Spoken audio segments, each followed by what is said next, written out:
Alors, on continue l'étude sur texte de l'Écoute Etzot. On est toujours dans le premier chapitre, Emet ve'emuna, la vérité et la foi, paragraphe 5.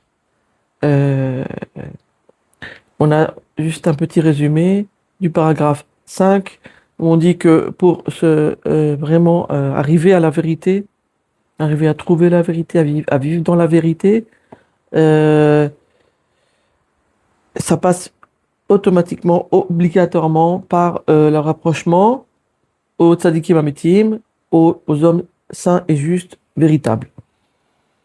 C'est-à-dire que on vit leurs conseils, on, on vit avec leurs conseils, on s'attache à leurs conseils. Leurs conseils, c'est notre référence au quotidien, dans les comportements, dans nos décisions, dans nos paroles.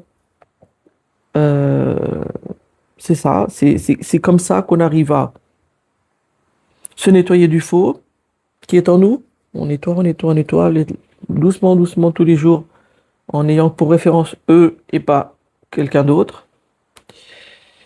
Et justement, en s'attachant à eux, en s'attachant aux tzaddik, c'est-à-dire en s'attachant aux tzaddikim, c'est-à-dire en s'attachant à leurs conseils dans notre quotidien, et en ne suivant pas le conseil de ceux qui s'opposent aux tzaddikim, et de tous ceux qui s'opposent aux tzaddikim et à la Torah, à ce moment-là, on arrive à vivre avec la vérité et à trouver la vérité, à la repérer dans notre vie et à repérer bien sûr le contraire, c'est-à-dire le faux, et à s'en éloigner. Et donc, on en était là. Vechol ze zochin al yedei- Alors, Rabbeinu nous dévoile quelque chose. Vechol ze zochin al yedei mitzvah tzitzit, shei bchinat shmira miniouf. Et tout ça, tout ce qu'on a dit avant, se rapprocher des tzadikim, s'éloigner des personnes mauvaises s'opposent aux tzadikim, s'opposent à la Torah. On y arrive, on a quelque chose que nous dévoile Rabbeinu, c'est qu'on peut arriver à faire tout ça, à se rapprocher des tzadikim, à s'éloigner des personnes nuisibles, des personnes toxiques, grâce à la mitzvah des tzitzit.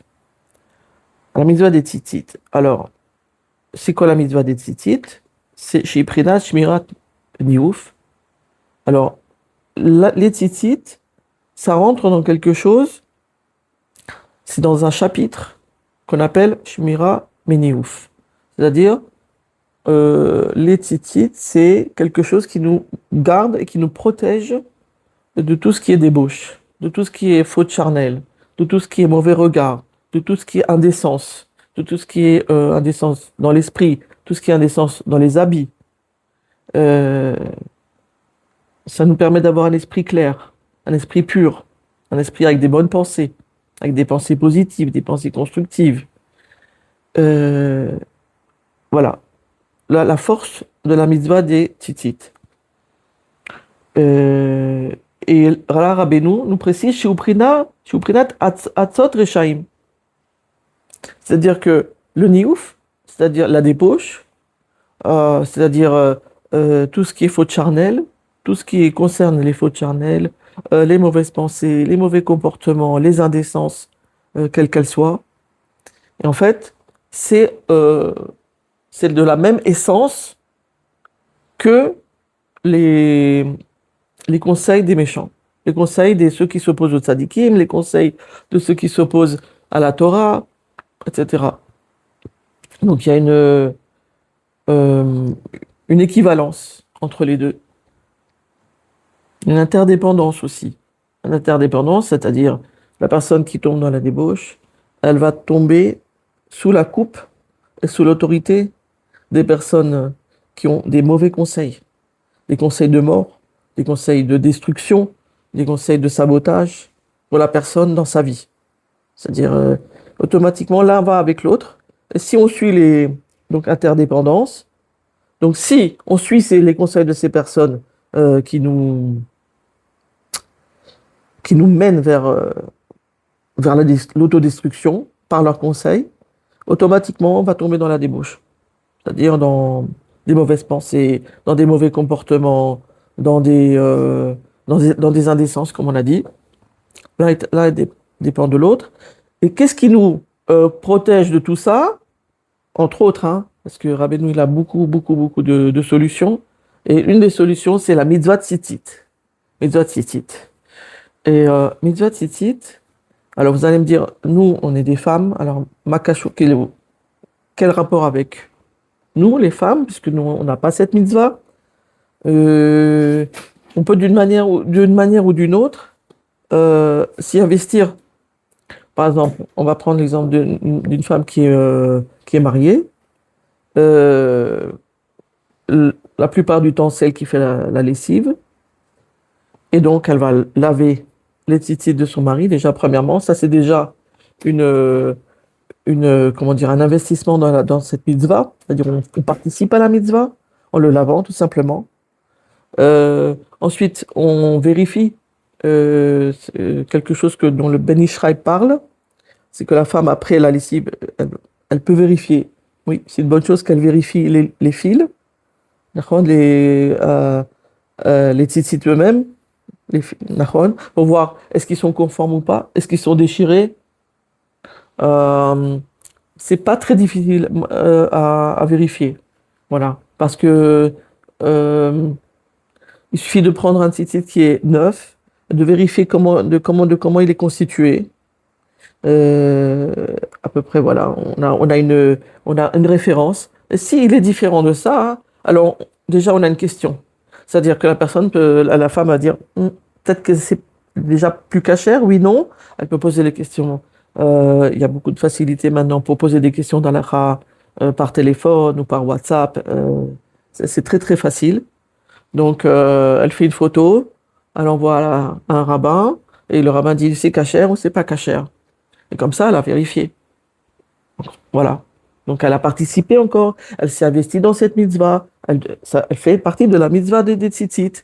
Et grâce à ça, elle peut se protéger du niouf. Elle peut se protéger de la débauche. Elle peut se protéger, et elle protège aussi son mari de tout ça.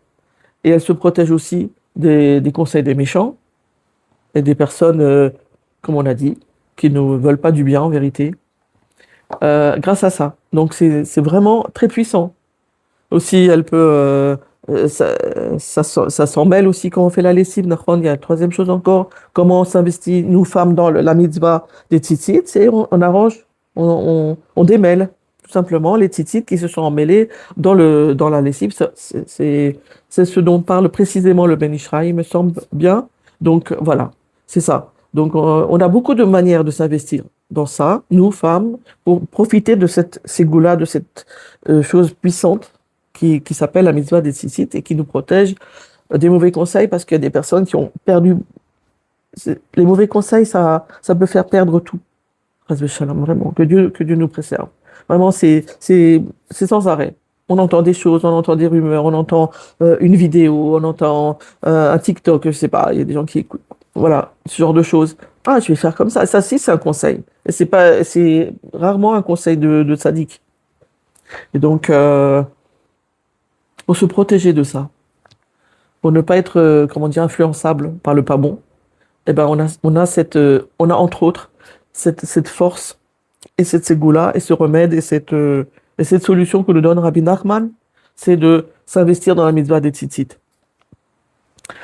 Et donc, on est donc protégé de l'indécence, on est protégé de tout ce que ça comporte comme catastrophe dans une vie personnelle, dans une vie familiale. On est protégé des influenceurs du mal, on va les appeler comme ça, les influenceurs du mal. Et Vezochil et Tikkun Abrit, Shiuprinat Etzot Shel Tzadikim, et alors on mérite la réparation du brit. Tikkun Abrit, c'est la réparation du brit, c'est-à-dire, on n'a plus de mauvaises pensées, on a réparé ça, et tout d'un coup, on a des bonnes pensées. On pense juste, on pense vrai. On regarde de manière vraie les choses, on regarde de manière vraie les personnes, avec une justesse. Il n'y a plus de déformation de la réalité. Voilà, c'est ça, Tikkun Abrit. Shiuprinat Etzot Shel Tzadikim, c'est-à-dire que Etzot Shel Tzadikim, c'est les conseils que nous donnent les tzadikim. Et après, nous, on les intègre. Parce qu'on On vit avec. Et donc, nous, après, on a la vision des tzadikim, comment dire, on les adopte. On adopte leur vision. Et donc, comme on adopte leur vision, on adopte leur vérité, c'est-à-dire leur capacité à voir vrai ce qui se passe autour de nous, ce qui se passe en nous, ce qui se passe dans le monde. Tout d'un coup, on a un regard vrai. Voilà. Et Bezrat Hashem, qu'on ait un regard vrai sur chaque chose, qu'on n'ait pas de déformation de la réalité et qu'on voit les choses telles qu'elles sont, et afin de vivre dans vraiment une vraie vie, une vie de vérité, une bonne vie. Une bonne vie, c'est une vie de vérité. Et que nous méritions ça, Bekarov, Yamenu, par le mérite de Rabbi Nachman, par le mérite de ses conseils. Amen, Amen.